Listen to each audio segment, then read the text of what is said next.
Till now, we have completed in the last lectures the principle of management given by Fayol.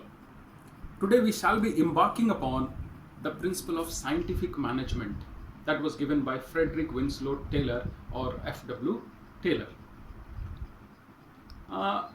We know that Taylor was basically an engineer, and in 1848, when he became the chief engineer of Midwell Steel Work, he found or he observed that the manager, they do not readily interacted with the workers over there. They never interacted personally, and the owner or the manager, they did not know many very good things about how the work should be managed or how work should be done properly or efficiently. They were simply concerned with just allotting the tasks to the employees or the workers and concerned about the result. So when he studied, he conducted a lot of experiments. Taylor conducted a lot of experiment along with his team, and then he came up with his own hypothesis and propounded, or what he gave up, the theory of scientific management. What he attempted at basically was that he tried to study the way through which how a work is being performed, and then how it affected productivity. So what basically he aimed at is he analyzed by splitting the work into smaller tasks, and then he studied how it affected the productivity at each level.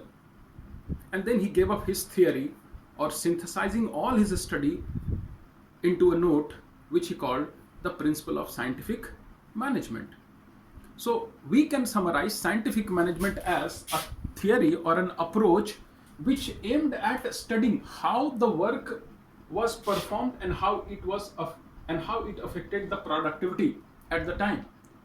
In the Midwell Steel Work factory where he was working, then what he did, it attempted to analyze and synthesize the flow of the work. Means from one person to another person, the number of process it involved and what each one was expected to do with the objective. Now basic objective was that this attempted at improving the economic efficiency and the labor productivity and increasing the labor productivity. That is men and material.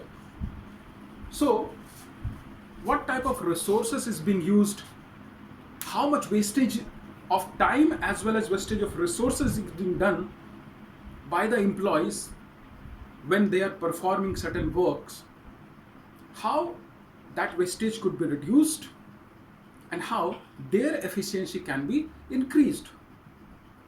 So he conducted a complete study of the entire process of the work, and finally he gave us the theory of scientific management. Theory of scientific management could basically be summarized into four principal tenets, four parts, and we shall be dealing with each of the principle simultaneously. The first principle of scientific management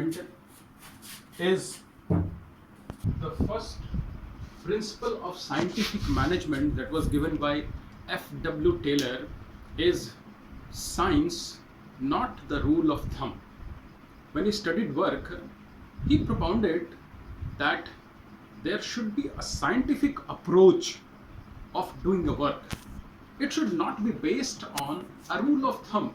Now, what do we mean by this phrase rule of thumb, the phrasal expression? So rule of thumb, it simply indicates the approach, the process, which is based on our common sense, our experience, and there is no logical justification for it. It is just like trial and error method. We just did it away that we felt, we have experienced, or what we have had it from our predecessors, that yes, this method is good, or somebody has prescribed. But there is no logical justification for following a particular process or a way or an approach. So the result cannot be scientific, or it cannot be practically possible to predict what could be the possible outcome of such a process, which is based on rule of thumb. But when we follow a scientific process, an approach of doing a work or a job, then we would be able to predict the outcome as well. Secondly, the work would be organized in a more better manner, and it results in efficiency as well. So how can we summarize this science, not the rule of thumb? It simply means that when we proceed for, or when we proceed towards executing a work or a job in hand, we must follow a scientific approach, and we should not be guided by the rule of thumb. So let us summarize this, the science, not the rule of thumb principle. It says science means application of some practical and logical approach in solving a job in hand or a problem. It should not be based on the rule of thumb, that is the procedure which is based on habit that we have been used to performing, or the process that we have been following since ages in solving a problem. So it is habit or an experience and common sense. Now this can be very similar to trial and approach. Trial and errors means we just keep on trying unless we get it correct. So it is just like trial and error. If you get it correct, yes, it's okay. If not, then it is an error. Then similarly, we cannot predict it. It cannot be scientific approach, because we cannot predict what is the possible outcome of that method, or whether we would be able to achieve what we aim at. Now, how this scientific approach can be achieved? Now, what should we do so that a work can be said to be performed in a scientific manner or a scientific approach, not by following a rule of thumb approach? Now, what we are expected to do? So when we follow a scientific approach, first of all, what we do, we just split up the entire job, the job that is in hand, we split up into smaller tasks. Now this is what is similar to division of work, as Fayol has propounded. So we split up the work, and then we determine how much work is to be carried out each day. So this helps us to determine the time to be taken in each job. What is the time that we need to devote for the completion of a particular job? So therefore, it restricts us that we should complete the task within a time, so that we can complete the job within the time frame. And next, it is not only splitting up, further we need to determine the each day quota and the best method of doing the job. What should be the process? What should be the techniques that we must follow? So over here, when we select the best tools, the best techniques of doing it, and then we must maintain a proper working condition. Working condition means there should be proper lighting, there should be proper provision of rest and everything. So science, not the rule of thumb, basically means it is revolutionizing the work or the method of work, and how a work flows from its inception to the completion, from the beginning of the work to the completion of the work. What should be the approach, how it proceeded? This is what is meant by science, not the rule of thumb.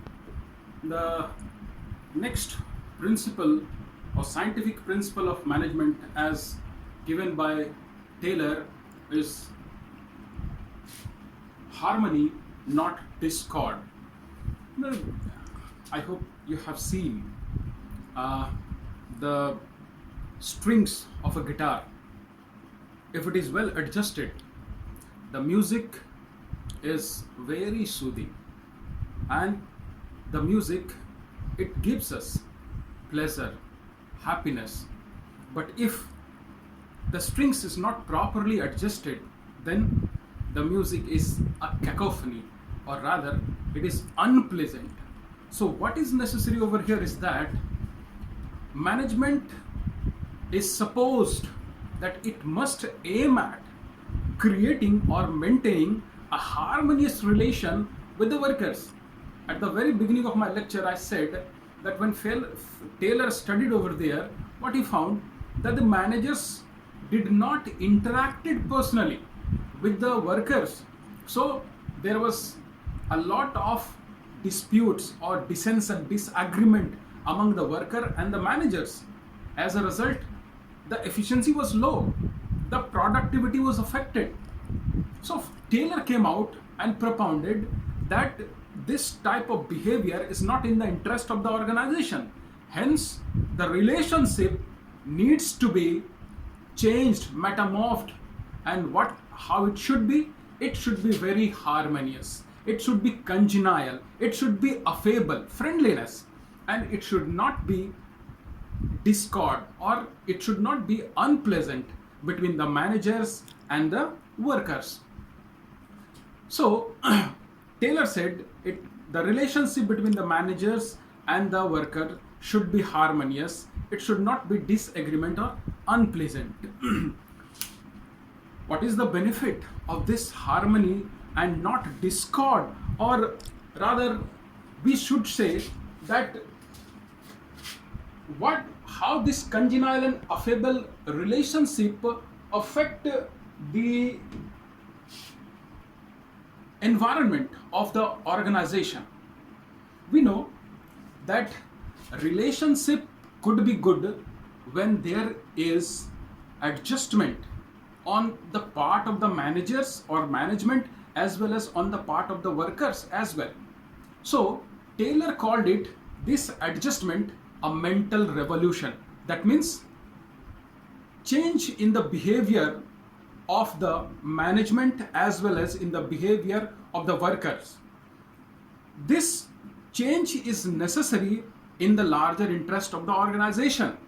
Now, what is expected of the managers or the management, or what type of behavior is expected so that it contributes toward harmonious relationship? So managers are expected to do this work, that they must always search for a best method of doing a work. It is not that the manager should just entrust that work to the employees or to the worker. They must always aim at increasing the efficiency and productivity by searching the best method of doing a work. Secondly, the standard tools, equipments and materials that are used in doing the work, they must be standardized, of better quality, of standards. And then improving the working conditions so that it contributes towards the work efficiency of the workers. Then this mental revolution on the part of workers calls that the worker should be disciplined, they should be loyal, and they should be sincere. Disciplined, loyal and sincere towards the organizational principle, towards the organization rules and regulations, and they must cooperate the management to achieve the production. Now, how they would cooperate? So what I mean is that they should not avoid or shirk, S-H-I-R-K. There should not be a work shirker. They should not try to avoid the work, and they should not contribute toward wastage of time and wastage of resources. So they must cooperate with the management so that the target of the production and the goal can be achieved. So therefore, this mental revolution, that is the change in the behavior, change in the appreciation of each other, that is the manager as well as the workers, calls for mental revolution. It means both the side should be appreciate the needs of each other. Both the side must appreciate the need of each other. That is, worker must appreciate the expect of management and respect the management what they prescribe. Similarly, management must respect the workers' aspect. So therefore, this mental revolution then only can lead to a congenial and affable relations, harmonious relation that thrives between in the organization. Now, when there is a harmonious relation in the organization, then it contributes to a greater efficiency, work efficiency of the workers, and larger productivity on the part of the, or greater productivity on the part of the workers. So summarizing it, Taylor said that the relation between the manager and the worker should be harmonious. It should not be affected by any discord, that is disagreement, unpleasant behavior. So therefore, maintaining harmonious relationship by resolving work related issue. And generally it has been a practice that workers and the manager, they usually confront each other on work related issues. So therefore, both should aim at resolving the disputes or disagreement between the two, and then only there can be a peace, a harmonious relationship, a congenial relationship, and which ultimately leads to increase in efficiency. And so when there is efficiency, the productivity would increase. So this is in summary harmony, not discord. Okay, now the third principle of scientific management as given by F.W. Taylor is cooperation and not individualism. The workers and the management, or rather the environment that exists in the organization, it should not be marked by competition either among the workers or among the departments or the manager and the other staffs. So what it calls for is that each group must respect the need of other groups. So when each group, this corporations calls for that there should be respect for the needs of other groups. Now, an individual must respect the need of other individual. One department must respect the need and aspect of other department. Similarly, management must respect the need of and aspect of workers in an organization. Then only the organization can expect that the workers will contribute, or they would cooperate, and they would not be concerned with their individual's benefit, but they would work as a whole, as a team. So this principle is basically an extension of the principle harmony but not discord. So when we cooperate, there would be a harmonious relationship, there would be no disagreement. So this principle simply extend the principle of harmony, not discord. So how can we achieve this cooperation? So cooperation can be achieved when we allow either the department or workers to participate in decision making process relating to a work or a job. First, we are allowing the workers and the department to participate in decision making process relating to a work. Secondly, when the workers of an organization, they have to put their utmost effort by the worker to achieve the efficiency. They must put their full effort. They should not shun the work that is entrusted to them. They should not be lethargic in execution of the work. They should not spend away or idle away the time that is scheduled, so that there should be timely completion of work. There would be efficiency in achieving the result of the organization, and productivity can be assured. So what we aim at is that basically how the relationship or working atmosphere should be in an organization. So working atmosphere in an organization, it should be cooperative, it should not be competitive. It means one group must not compete against the other. A department must respect the need of another department.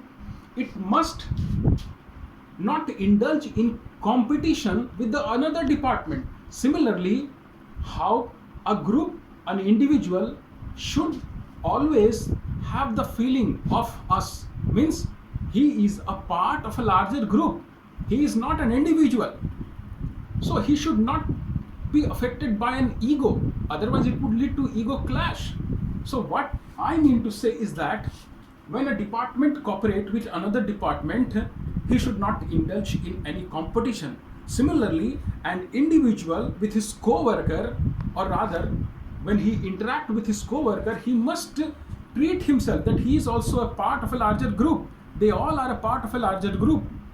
They work in a group. They are not as an individual. Their identity is not as an individual, but as a group. So therefore, to achieve this work efficiency and larger productivity or productivity of the organization, what is prescribed by Taylor is that there should be cooperation by management and the workers. This is workers. Then among the different departments there should be cooperation, and among the different worker inter se, among themselves there should be cooperation, and there should not be any individualism.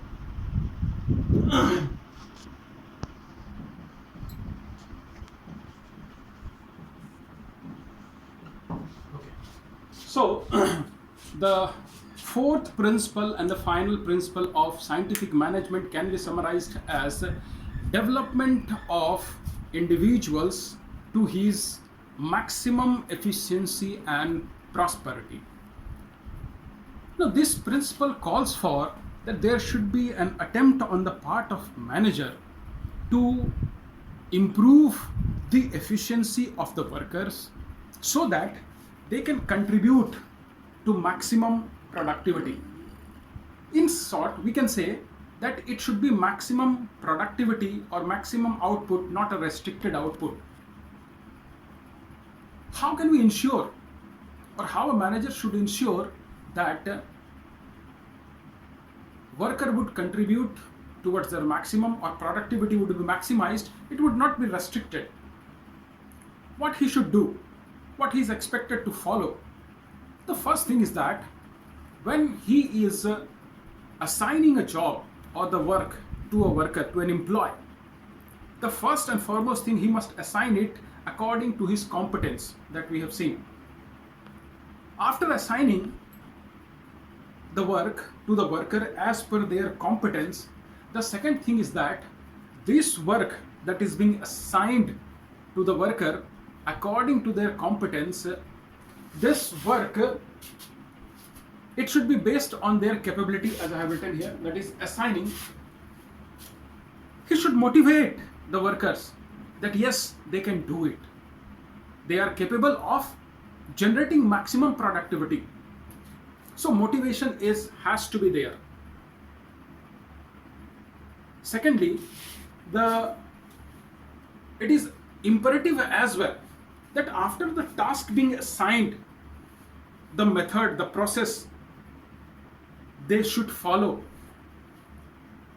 Time and again, there shall be continuous monitoring of their work performance, that whether they are following the proper instructions, proper process, method, they are adhering to the instruction that has been given. And time again, they must oversee, the manager must oversee that the standard of the work is being confronted, that is being abided by them. When we do it, this assure that there would be maximum output, not a restricted output. So what he does, that this can be achieved when we develop the worker. We can develop a worker by providing them proper training.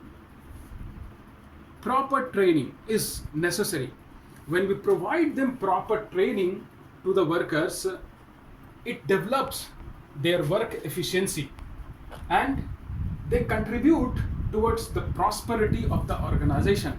Now, prosperity of the organization ultimately contributes to the prosperity of the employee itself. So, we conclude that development of the worker to the greatest efficiency has to be there so that the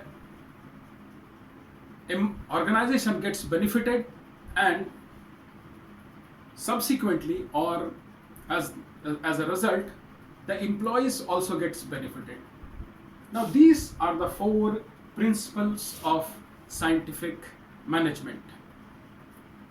We shall proceed with it in our next lecture, where we would study about the methods or the techniques of scientific management. It means what should be done and how the work should be supervised so that we can achieve these four principles of scientific management.